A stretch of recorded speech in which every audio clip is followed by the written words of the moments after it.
ये कहानी है एक मासूम सी लड़की की जिसकी ज़िंदगी एक दिन पूरी तरह बदल जाती है। उसके पापा को किसी ने बेरहमी से मार डाला और वो भी उस दिन जब उसका जन्मदिन था। उस एक हादसे ने उसे नाजुक बेटी से बदलकर एक चलती फिरती किलिंग मशीन बना दिया। लेकिन बदला लेना इतना आसान नहीं था। रास्ता कांटों से भरा था और दुश्मन बेहद खतरनाक।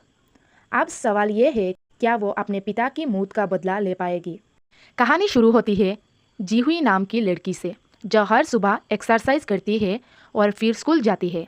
स्कूल के बाहर दो पुलिस वाले उससे पूछते हैं, तुम्हारे पापा ने संपर्क किया? वो बिना जवाब दिए अंदर चली जाती है। स्कूल में वह सबसे पहले पहुंचती है, लेकिन बाकी बच्चे उसे पसंद नहीं करते। कुछ लड़कियां उसका मजाक उड़ाती है क्योंकि उसके पिता गैंगस्टर थे, लेकिन जीहुई हमेशा शांत रहती है, किसी से लड़ती नहीं। एक दिन जब वह लंच के बाद वापस क्लास में आती है तो देखती है कि उसके बैग से छेड़छाड़ की गई है। अब उसकी सहनशक्ति की हद पार हो गई थी। वह एक एक करके सबको पीट देती है।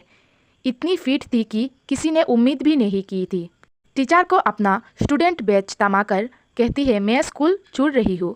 बाहर निकलती है तो वही पुलिस वाले इंतज़ार कर रही होती है। गुस्से में उनकी गाड़ी का शीशा तोड़ देती है और भाग जाती है।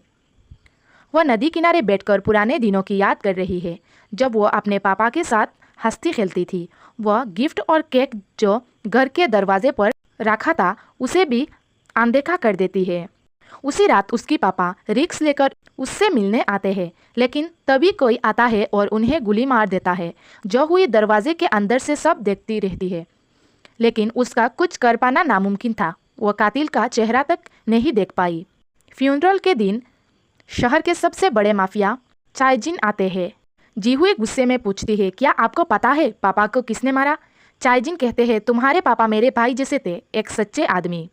पुलिस केसे बंद कर चुकी होती है, सबूत नहीं, गवाह नहीं। जोहुई गुस्से में माफिया डन चायजिन के पास जाती है। वह कहती है, मुझे कातिल चाहिए, मैं खुद उसे मारूंगी। चायजिन उसे एक चाकू देकर कहते हैं, अगर तुम में हिम्मत है तो मुझे मार दो। सोचो, मैं ही हूँ कातिल। वह नहीं मार पाती। तब चायजिन उसे ट्रेनिंग देने का फैसला करते हैं। वह उसे एक प्राइवेट आइलैंड पर ले जाते हैं जहाँ उनका खुद का जिम है। जीहुई को वहाँ सफाई, खाना बनाना, बर्तन धोना सब करना पड़ता है। कोई उसे सीरियसली नहीं लेता, लेकिन रात में छुपकर वह अकेले प्रैक्टिस करती है। धीरे धीरे चायजिन उसे सिखाते हैं, ताकत से नहीं टेक्निक से जीतते हैं। वो अपने शरीर को हथियार बना लेती है। फिर एक दिन जिम में मुकाबले की घोषणा होती है। जो जीतेगी उसे 7 दिन की छुट्टी मिलेगी। जीहुई लड़कों को भी हरा देती है। सब हैरान रह जाते हैं। कुछ बदमाश हार बर्दाश्त नहीं कर पाते और जीहुई को नशा देकर उस पर हमला करते हैं, लेकिन जीहुई अब भी मासूम लड़की नहीं रही थी। वह उन सबको धूल चटा देती है। चायजिन अब समझ चुके थे, ये लड़की तैयार है। उसे एक नई पहचान दे जाती है, अब तुम संगठन की मेंबर हो। कुछ समय बाद उसे पुलिस फोर्स में भर्ती मिल जाती है, ड्रग डिपार्टमेंट में। वही उसकी मुलाकात होती है इस फिल्म के हीरो जुंग से। शुरुआत में टकरार होता है, लेकिन बाद में दोनों एक दूसरे की कद्र करने लगते हैं। मिशन पर मिशन, एक के बाद एक खतरनाक ऑपरेशन। जीहुई हर बार अपनी हिम्मत, ताकत और चालाकी से सबको चौंका देती है। लेकिन असली ट्विस्ट आता है जब उसे पता चलता है उसका ग्रैंडफादर चायजिन ही उस गैंग का हिस्सा है जिसके खिलाफ वह लड़ रही थी। क्या जीहुई उस पर भरोसा कर सकती है? इसी दौरान हमला होता है। चायजिन के जिम पर सब लोग मारे जाते हैं, लेकिन कोई सबूत नहीं मिलता। पुलिस, माफिया, ड्रग डीलर सब एक ही खेल का हिस्सा थे। अब जीहुई अकेले नहीं थी, उसके साथ था उसका पार्टनर जुंग। दोनों मिलकर दुश्मनों का जाल तोड़ते हैं।